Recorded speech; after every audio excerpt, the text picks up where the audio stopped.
The digital landscape is constantly changing, and I don't know about you, but I have a really hard time keeping up with all of the current trends.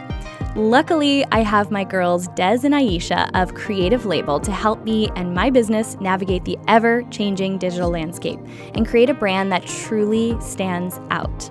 Creative Label is a full-service branding, marketing, and public relations firm. They pride themselves on pushing the creative limits so no project is too big or too small for this dream team to handle.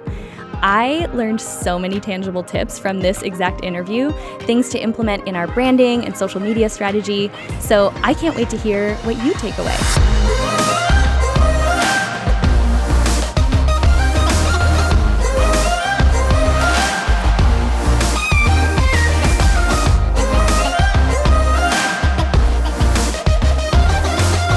Welcome back to Powerhouse Women, the podcast, and I'm thrilled about our interview today because this is one of a series that we're doing where we are giving you a little teaser of the women that you are going to learn from at Powerhouse Women 2019, and these two deserve so much more of an introduction than I have time for on one podcast episode, but I like to say that one of my secrets to success is hiring people who are geniuses in areas that I am not, and then just getting out of their way.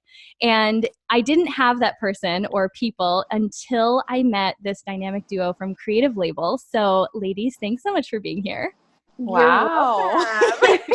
Thank you for having us. Yeah, thanks for having us. We're so excited to be here today.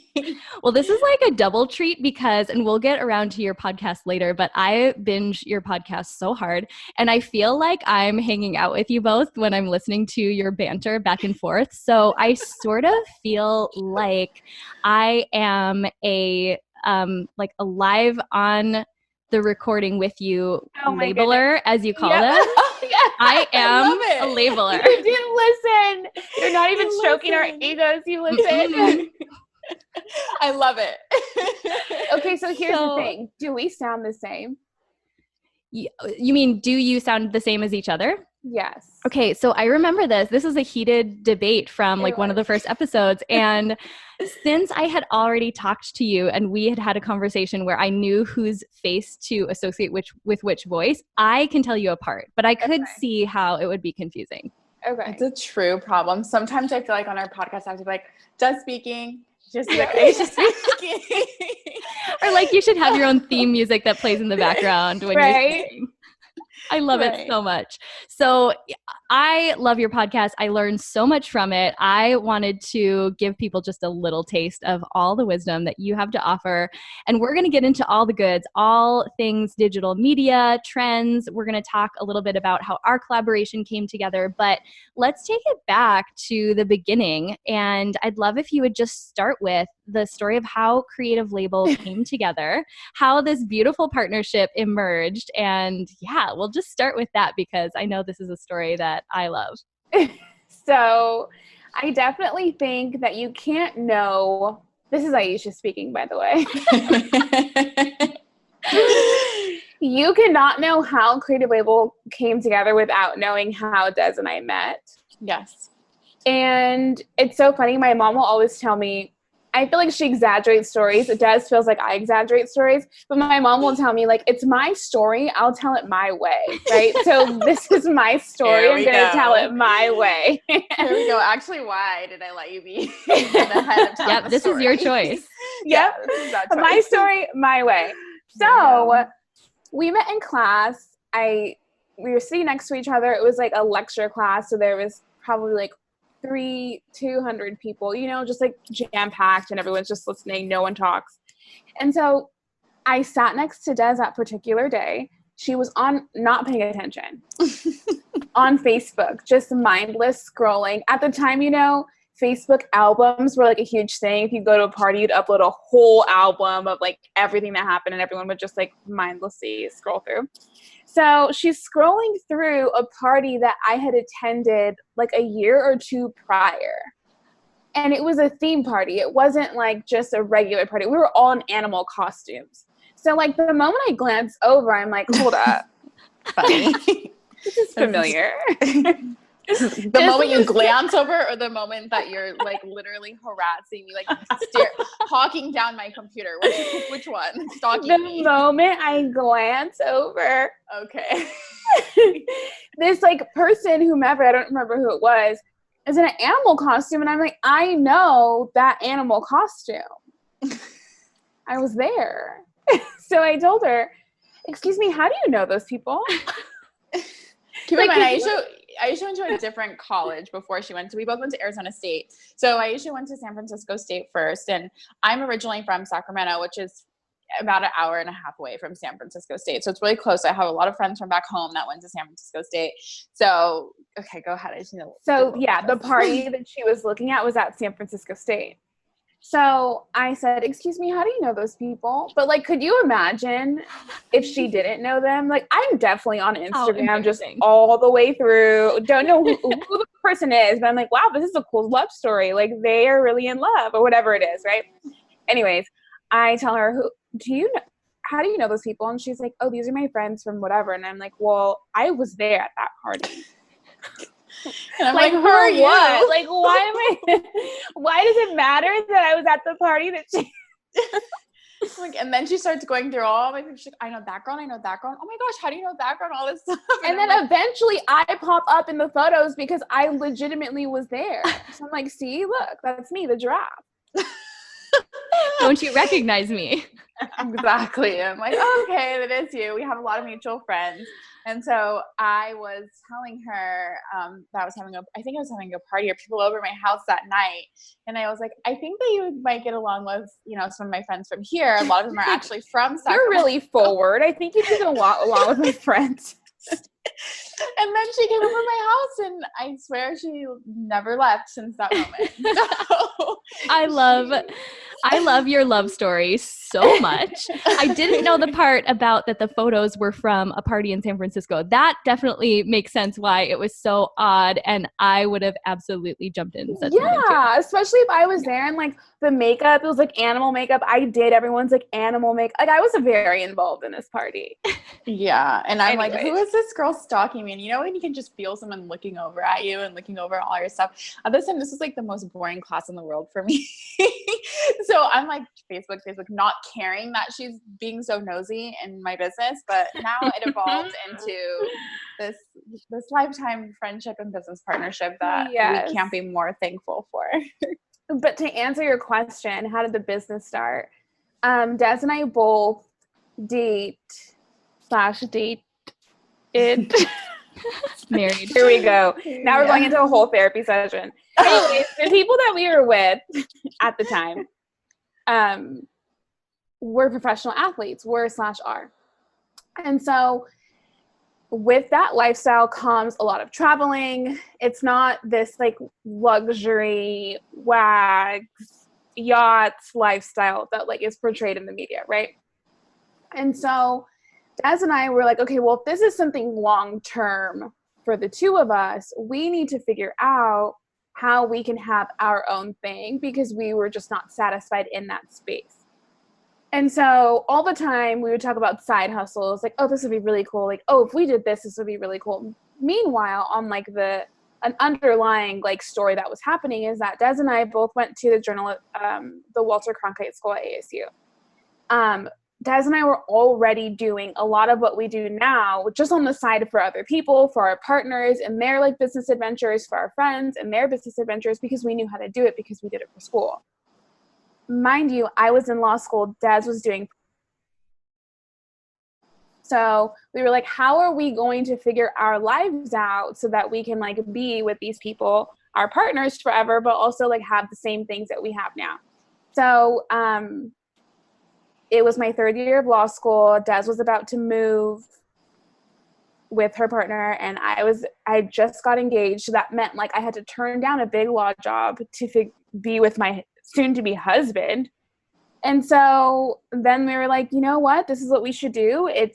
We're really good at it. We're already doing it.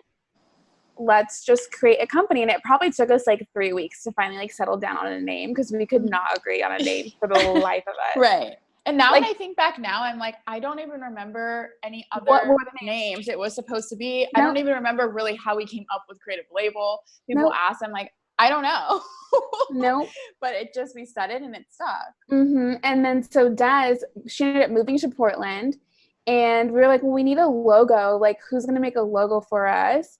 And she was on, what was the show? It was like a sneaker show. Yeah, I was working for a show on YouTube. It was, what was the name of the show? I don't even remember what show it was. Kind of like the runway, like the runway shows where you create like outfits, but people create shoes, and like Nike and Jordan were involved, right? Or something like that. Yeah, Nike it was Adidas. It was Adidas. Run by Adidas. And I was on the show and I was like asking people on I remember asking people on the set of the show, like, what do you think about this logo? What do you think about that one? We're like having drawn out. Drawing. And so then somebody knew somebody on set that was able to create one. No offense to that person, they're great, but we grew out of that very quickly before we even realized that we grew out of that. Mm-hmm. And then we rebranded probably like a couple in February, I think it was. But so that's how Creative Label started. And I had just got married, and my wedding planners reached out to me and said, hey, are you sure you want to be a lawyer? And I was like, actually, I know that I do not anymore. I just made this decision with Des, and we just created this website, and we have this cool logo that we got from some random person that works for YouTube. And so I'm like, yeah, no, I've already made a decision. I'm not going to be a lawyer. And they're like, okay, cool. You want to have dinner with us? We'd love to talk to you about some business opportunities. And then me and Des are like racking our brain. What the hell do they want to talk to me about? Like, I did nothing for wedding planning. So why would they want me to be a part of their wedding planning team? No clue.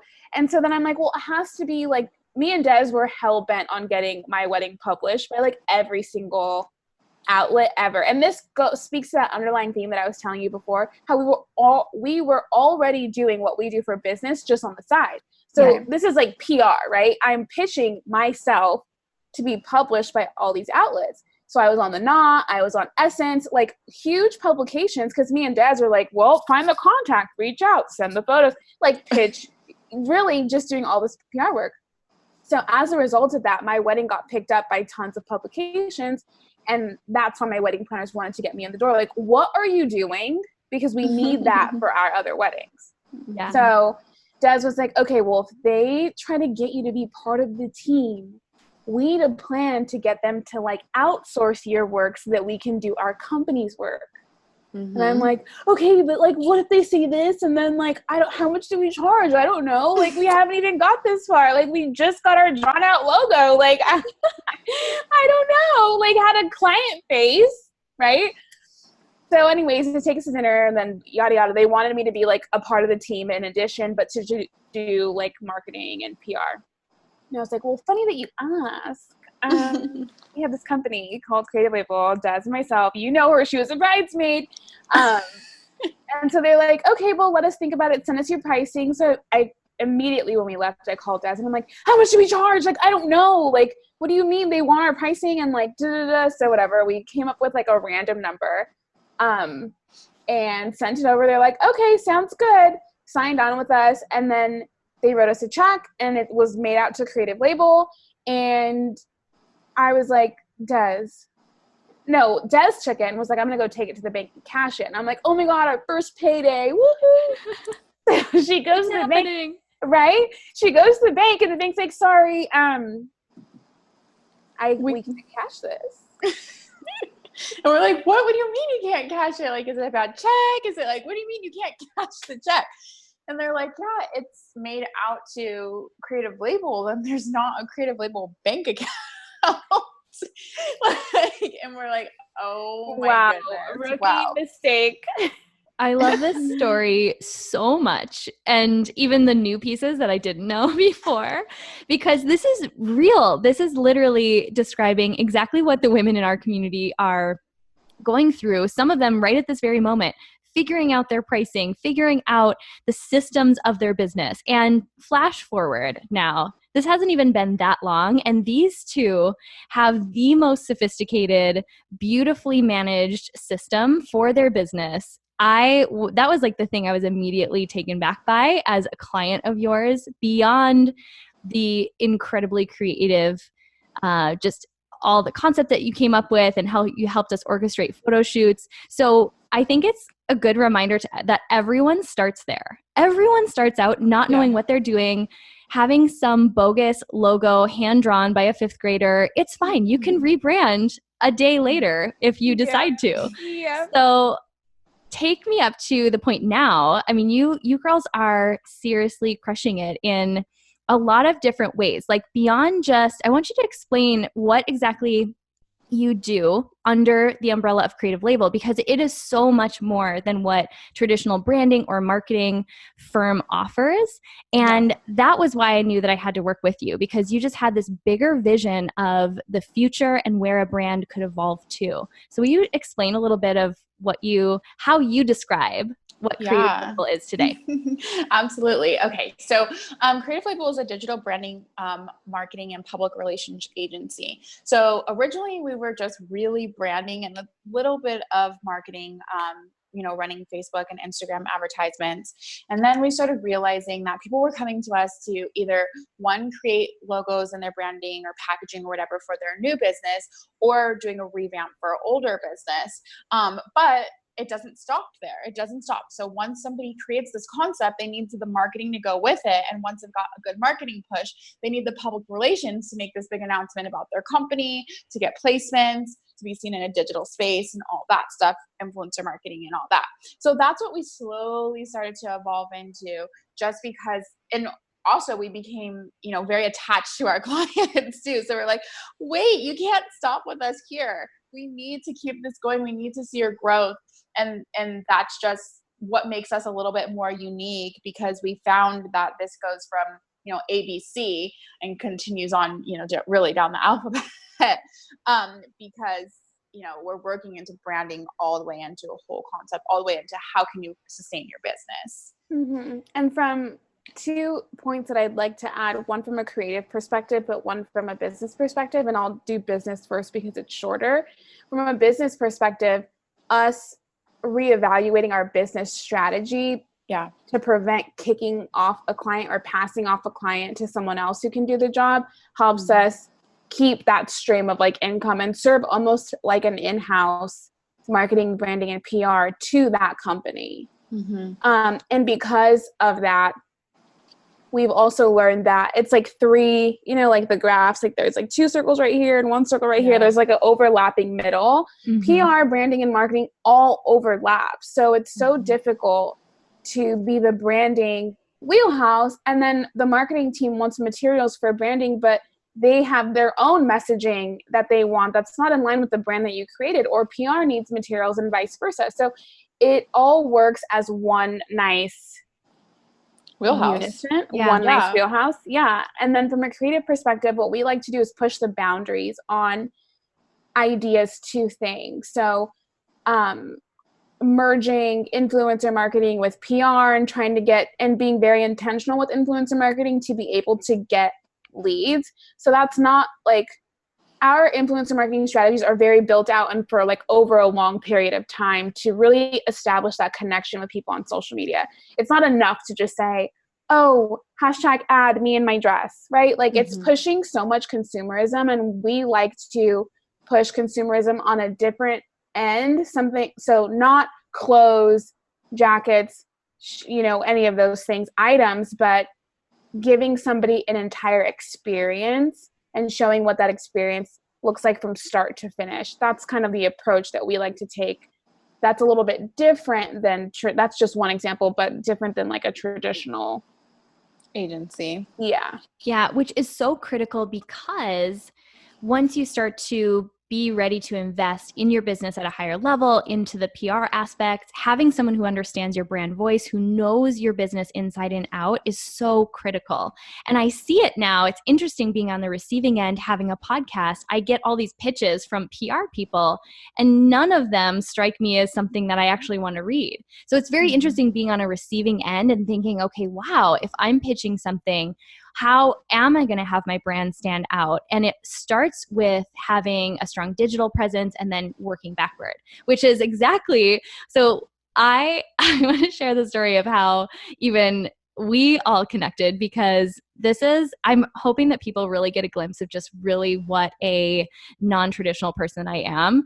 I literally just go by someone's vibe in so many situations. And that doesn't always lead me in the right direction, but it hasn't failed me at all in the long term, because when I initially just saw your digital presence, I knew that I had to at least have a conversation. But it was from that initial chat that we did where I was explaining a little bit of the future of what I see for Powerhouse Women, and that the next step was our podcast. And you came back with what I asked for, which was a plan for launching the podcast, but within the scope of what could be. And you helped me think bigger. You helped me think on a global scale, and having millions of eyeballs viewing our brand and starting to act like that now. So can you talk a little bit about how important that is for a brand to be forward thinking as they're developing content for where they are right now? Yeah. Oh my gosh. This is, I think we can bounce back and forth because I know we have to say about this, but one is longevity is key, because as you scale, you will outgrow a lot of things, and you don't want those a lot of things to also be your brand.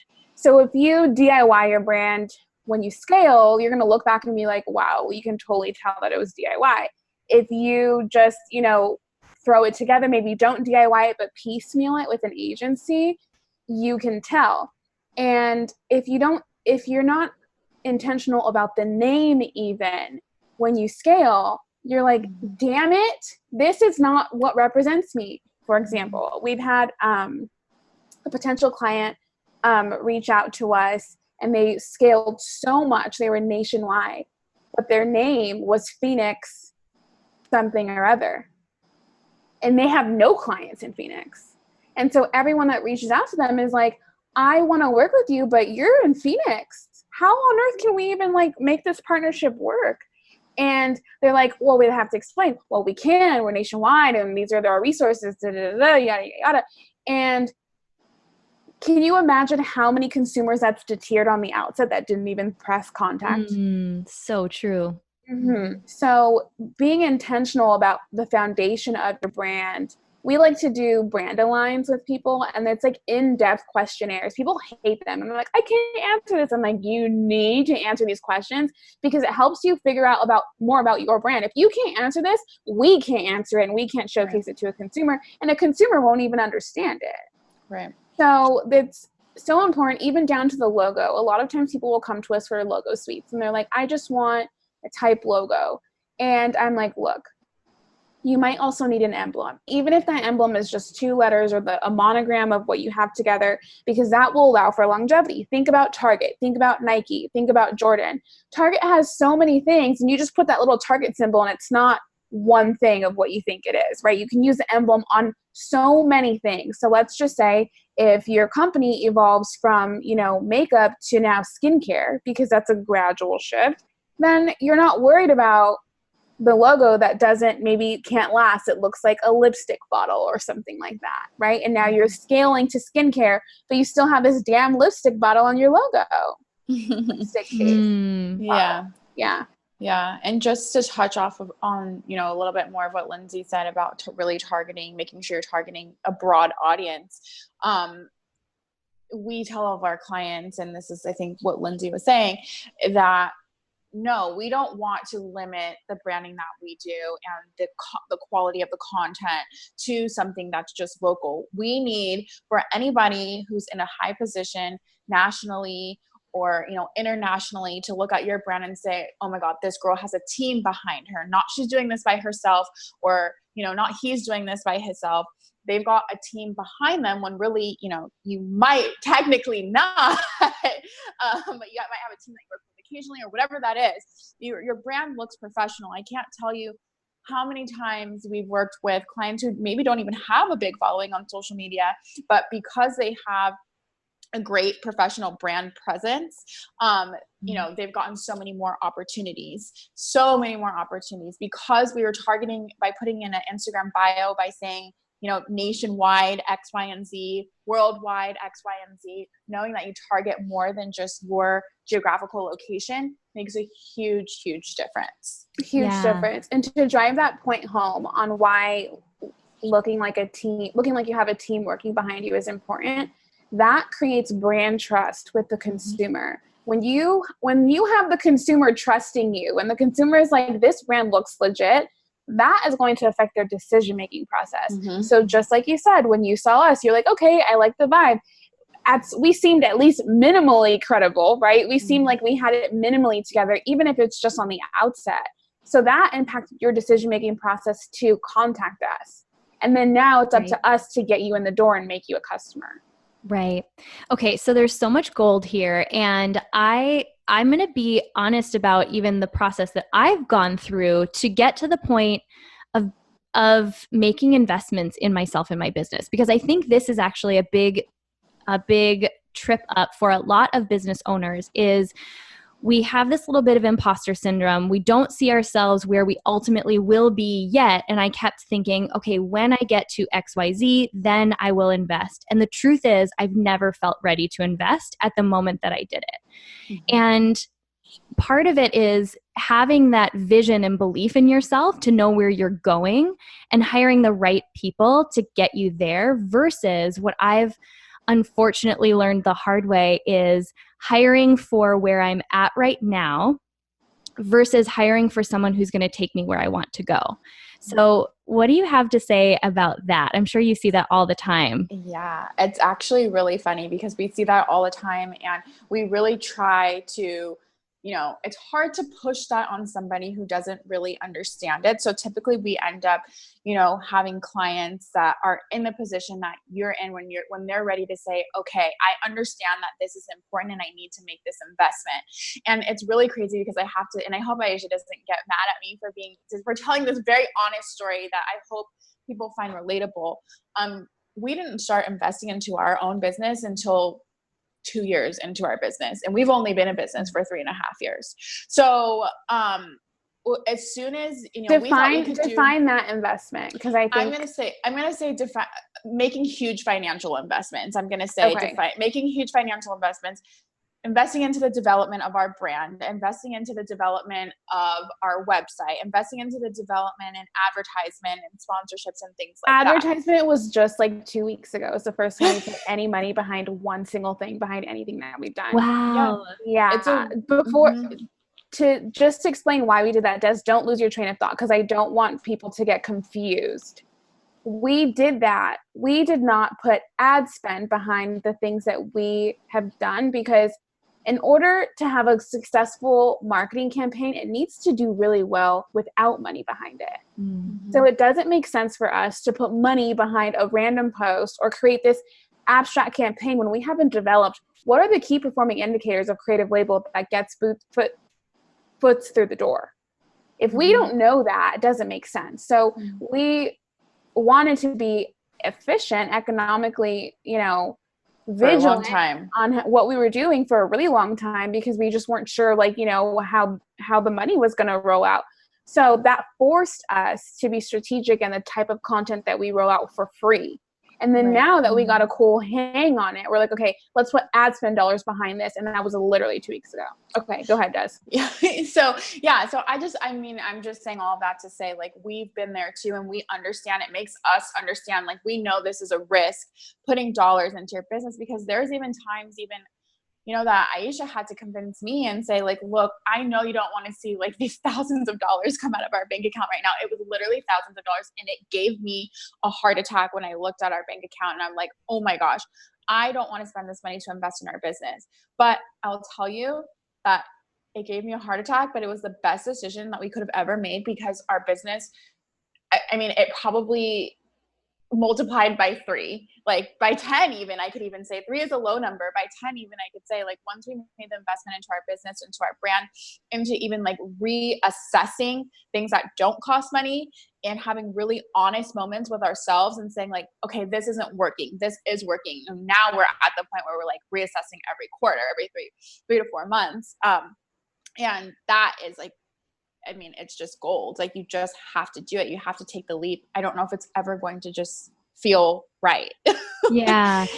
I think that what you said is so true, regardless of whether it's a few $100s or a few thousand, because it's always going to be a stretch if it's meant to grow us. And in my case, I would agree and say that it almost has forced me to level up to the kind of woman then who is making that investment. And of course, doing that in a financially responsible way. But so for brands that are maybe brand new babies starting out and they're having some kid, hand draw their logo too, where are like the first few places you suggest brands invest before they get to the point where maybe they're ready to bring on an agency like Creative Label? What are some of the best investments a brand can make right from the get-go? Well, if we're not talking systems, let's just say this is all kind of like on the back end, you're doing it yourself. My personal opinion, I don't know, Des, if you would agree, it would be everything that people can see. So even if it's a mess underneath your bed, as long as your bed is made, no one will know, right? So that's your logo, that's your website, and like your payment process, your social media, your payment processing, your social media.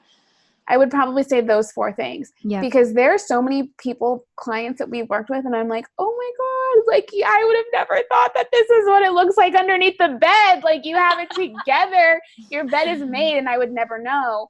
But the consumers don't see that. A unique thing about us when we work with companies is that we're able to see a lot of holes in businesses just because we have to dive deep into know, like, what are your key performance indicators? How much do you bring in sales? So we know, okay, this is our like baseline. We need to bring more than this, right? So there's just a lot of things that we see underneath the bed that consumers wouldn't see. But I would say 100% your website, 100% your social media, 100% your payment processing, because if you say Venmo me, I'm like, I can't take you serious. If you can give someone an invoice, and if your invoice is a Word doc, I cannot take you serious, right? And then I'm like, well, something's sketchy about you. I don't know that I can trust working with you because I don't feel like you know really what you're doing. So even if you don't know what you're doing, which is totally fine, you got to fake it till you make it. And that's everything that everyone can see. Yeah. Yeah, 100%. I love that. And I did a podcast a couple of weeks ago, and we were talking too just about like the visual side of things as far as photography and, some of those elements that really do establish you, because oftentimes people visit your page and they're making a snap-second decision about whether or not to hit that contact button, like you said. Yeah, that's huge. Okay, so let's talk a little bit about social media, because really the digital space, all of it is your jam, as you say, again, on your podcast. I'm just, oh, wow, I'm showing just how much of a true labeler I am right now. I love it. And what I love is that, so being in business for almost 10 years now, I have sort of seen social media trends change every single moment, it seems. And it's hard to keep up with when my business isn't that space. So talk to me a little bit about where trends are now, where they're going in the future. Like, what do businesses need to know just enough to be dangerous? Aisha, you want to take this, or you want me to dive in? Well, I'm gonna tell you my thoughts because I know you're passionate about this, and then we'll see where that takes us. So, I say, if everyone is going this way, you need to go this way, because this way is noise. It's all noise. So for those of you that are listening and not watching on YouTube, if everyone is going right, you need to go left. Because going right is a bunch of noise. And that translates all the way to the types of hashtags that you're using. For example, if you're using a bunch of hashtags, let's just use, because this is so much easier to like conceptualize, let's use wedding planners. A wedding planner or a wedding vendor, anyone, a wedding planner, photographer, florist, venue, they will all hashtag the exact same things because they're trying to find one consumer, right? So you're going to put florist, wedding inspo, Instagram weddings, real weddings. I said yes, he proposed, we're in love, right? And what ends up happening is you end up attracting all these vendors, not even your ideal client. So that's an indication of everyone's going right, you need to go left, right? So that's to be dangerous, you need to do a little bit more research on who your audience is and where else do you find them outside of the obvious, because everyone is in that obvious space. And secondly, I would say is organic, polished, but organic content. Instagram is a very visual platform. It's predicated on visuals. We'll even tell you this in a consult. Your imagery needs to be 5-star in order for people to give a damn about what you're talking about. But there's this weird like tipping scale where if it is too polished, people are not really bought into it. It seems disconnected. It doesn't seem organic. It doesn't seem real. There is an account called The Home Edit. They're closet organizers. If you look at them, their feed is so completely polished, you will never, it's like disconnected, right? Like what I see on those photos on how organized this closet is, I'm like, that could never be me. I would love for that to be me, but like organized by rainbow color and then by letter and then by like season and then by like, I don't know, mood, just craziness. But when you watch their Instagram stories, it's like, I don't want to say trash, but it's just like everything out there. And I can get to know them on Instagram stories. So even though I'm bought into this dream of having this beautiful pantry, I can watch their Instagram stories. And not only am I bought into the beautiful pantry, I don't really feel disconnected from it because I can connect to them through Instagram stories. So to be dangerous in that respect on Instagram, go a little bit with the trend, but still against the grain, is put a lot of organic content out there so that people feel like they can connect with you. If I don't feel like I can connect with you on any level, I don't care about what you're saying. If your captions are just like mood, which I've done on several occasions, but if they're just mood in your business, I don't care. But if you're asking me with a CTA, a call to action, something thought-provoking to get me invested and interested and want to contribute to what you have going on, then I will do it because I care. And you're making your company or yourself feel more humanized and personal. Speaking of humanizing, do you want to talk about Des, brand feuds? I feel like that's going against the grain a little bit.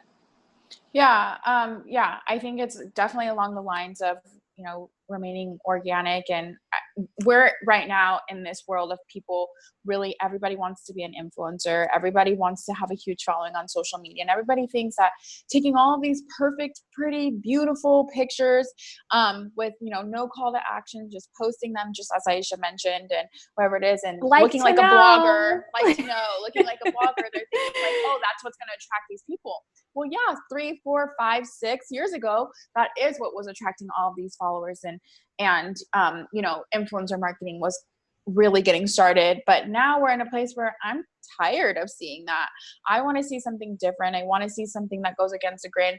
A while ago, maybe like 4 episodes ago on our podcast, not sure if you guys remember, but Kim Kardashian had kind of sparked this controversial story because she had tweeted Jack in the Box to basically reach out to her right away. So all of a sudden, there was a bunch of banter between Jack in the Box, Wendy's, Burger King, Del Taco, Chick-fil-A, like everyone in there throwing all this shade at, their competitive businesses. And I'm not saying go, throw a bunch of shade at the competitive businesses, but what they did is they became relatable to pop culture. And when you can become relatable to a person or feelings or emotion or pop culture or an event or a meme or whatever that might look like, you are connecting with your audience. You have to connect with your audience. Nobody wants to see this super, super finished product of anything. I always tell people, if you have a business where you can show a before and an after, and I don't care if the before looks like complete shit. If you can show a before and an after of what you have done, I promise you, you will see the best results that you've ever seen. The best. That's our most successful clients. Every time they can show a before and an after. We started here and now we're here. That's the best results. And it's just because they're the company or the person or the influencer, whatever it is, you are being relatable. You're being, in a way, I don't know, just like really raw. You're being so raw and you're letting somebody in to say, this was something that started and it looked like crap. And now here it is. I did this and it looks amazing.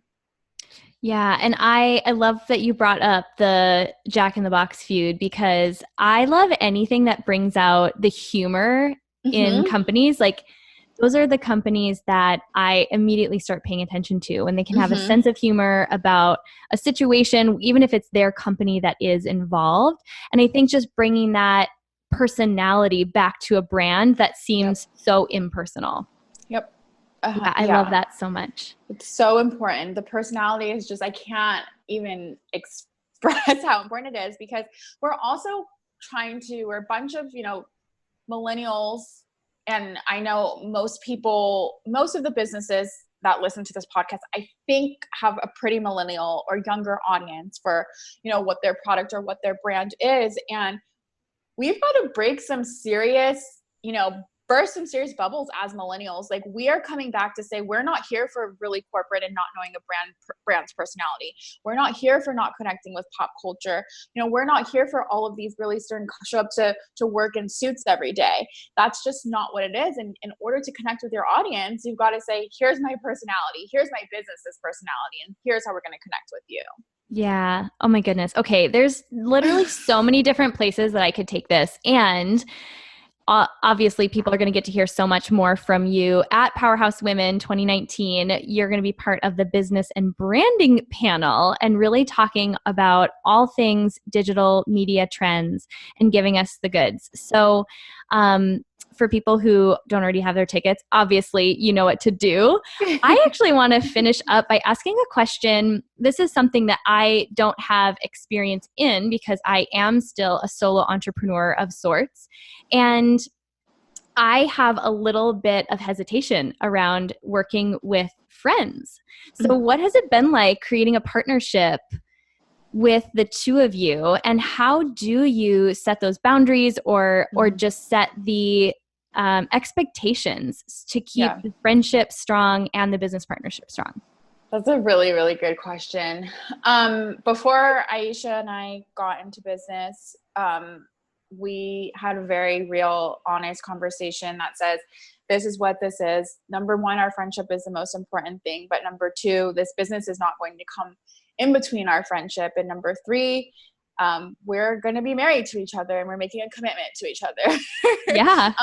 So you'll notice I pretty much, call her my wife. Like, she's my wife in the sense that, like, we're not going to give up on each other. Of course, there's times where we disagree on things. The number one thing is that I think we always have respect for each other. We always have respect for each other, and having that respect has been what's, kept our relationship together and honest. And we can't talk. And also we keep a sense of honesty when one of us isn't, pulling through on the way that we need to pull through, or one of us is pulling through and they deserve, some credit and appreciation for what they're doing. We always have that. There's nothing that we cannot talk to each other about. And there's nothing, I think it's just really honesty and respect for the most part. I will say, though, I don't want to portray something that seems like it's like rainbows and ponies and butterflies. Absolutely not. Yeah. Des and I in high school, no, it is not easy. In high school, in college, I think we had a really unique friendship. Like, I have never, ever, ever had a relationship like hers. I felt like my sister. Like, we would. I've never fought with a friend like this before. It's like how we did in college. And then we'd be like, do you want to go eat? Yeah. So I think that our dynamic was very unique. Although I will say we have never fought like that since college. Like, now that we're grown, we're like, look, okay, we need to, like, that's not how you like solve or whatever. But that college foundation or lack thereof has really helped today because, or even at the inception, because I know, okay, Des is almost getting to a 10. Let me just cool down. Let's pick up on this when we're like both threes, so that we can like be productive and not be unproductive. Because at the end of the day, it is like a marriage, right? If we both value this thing, which is our company, and in marriage is it's your marriage. If we both have the company's best interest at heart, Des and myself have to be selfless in some senses. That being said, two important things. One, in our agreement, it is built in a way that we have to work it out, or else this thing that we've created that we really love so much cannot be if we don't work it out. So we've set ourselves up in a way that like forces us. It's like a prenup, basically. Like we basically have an agreement that's like a prenup that says like, if we can't work this out, there is no more. That's it. So if we give up on this project, on this partnership, on this business, you got to restart from the beginning and do it all on your own. And the one last thing, we said we were not hiring friends. So after this, there was no more. Yeah. Because it's too much, not even interns. And we've had people apply for like jobs when we put out that we were searching for somebody.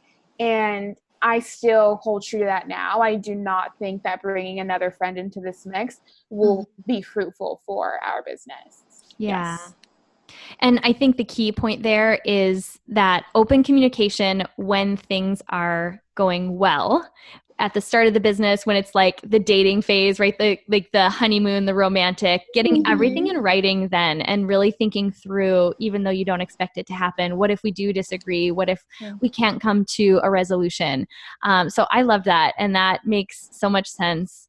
And I see it in the partnership that you have, that it really is like this commitment to the overall end goal. And that's what it feels like from a client's perspective as well, is that you're in it for like the long-term win for the client, whatever that takes. Yeah, absolutely. It's good. I'm glad you pick up on that.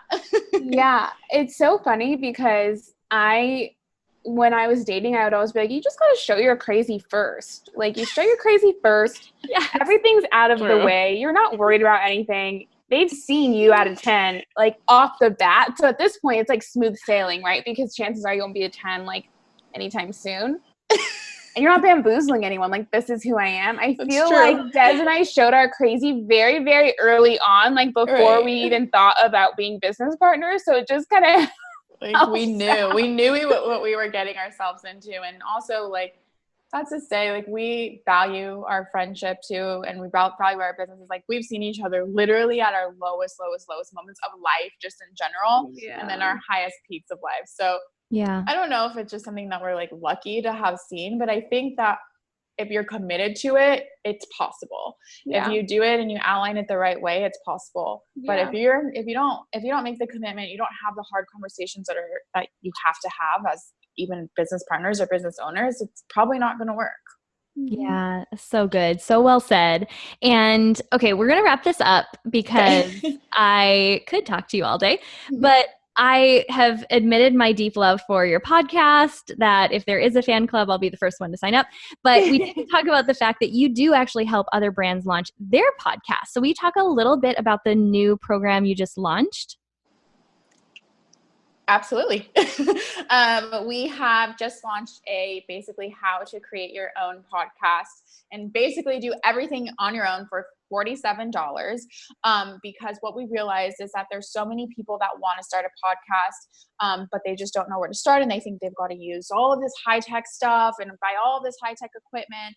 And really, it's really cheap to start a podcast. You just need to know how, the tools to buy, how do I write my script? How do I book guests on my show? What should I be sending over?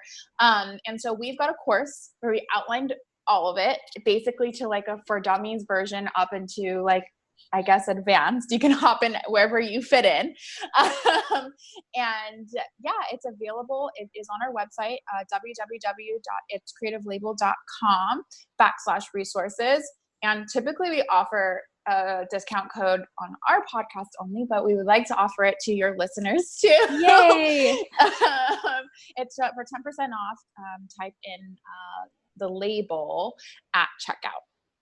Aisha, do you have any thoughts on the podcast? I think I pretty much covered everything. Yeah, that is everything. It's the only thing I would say it is really for everyone. Even if you do have a podcast, it's still for you, because we discuss pitching yourself to other people. We discuss commercials, how you should charge for them, what is the terminology for charging, how do people quantify, like, why I should pay you to talk about my business on your podcast.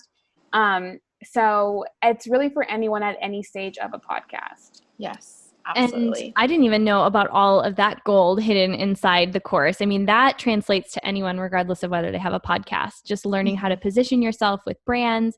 So seriously, if you do not already subscribe to The Label is their podcast, it is pure gold. And plus it's really entertaining because you get to hear their banter. And I also catch up on like the latest celebrity gossip all at the same time. It really is a one-stop shop. And I'm just so grateful. I'm so grateful to now consider you part of the Powerhouse Women team and to know that I have someone who's pushing me to think bigger, to think further down the road for the women that we are going to serve and making sure that we show up in the digital space in a way that gets their attention. So thanks so much for that. And I'm just going to ask one final question, and I'll give each of you the chance to answer separately. But if you were just to give one tip that someone could take away from this show and implement immediately to see results, more exposure in their business, more digital traction, what would that be if they could do just one thing? I'll throw it to Aisha first. Oh my gosh, I was hoping you're you guys welcome. would go first. One thing for more traction. Okay, this is a little small tidbit. That one thing is getting on Instagram stories. When you get on Instagram stories, you have 10 hashtags that you can use and a geotag. So hashtag all of the things that matter to that post, that are relevant to that post, and minimize it so tiny so no one can see, but it'll show up on the hashtag like page of whatever it is. So let's just say hashtagged OOTD. Made it really small. It'll show up on the OOTD's Instagram story. And there's probably thousands of people watching OOTD hashtags, and those people will see your stuff as well, and hopefully they'll like what you've posted and then want to follow. So that Instagram stories, 10 hashtags, make them super small so no one can see, because I can't see on people hashtag like 40 different things and it's like filled all over the Instagram story, and now it's just like super cluttery. So ugly. Yeah. And then not cute. And then I would geotag. So let's say if you are someone who sells consignment handbags, like really nice ones, I would geotag the Gucci store in Scottsdale Fashion Square, or geotag Steak 44, or geotag somewhere where you think the type of people that would buy your stuff would live and hang out.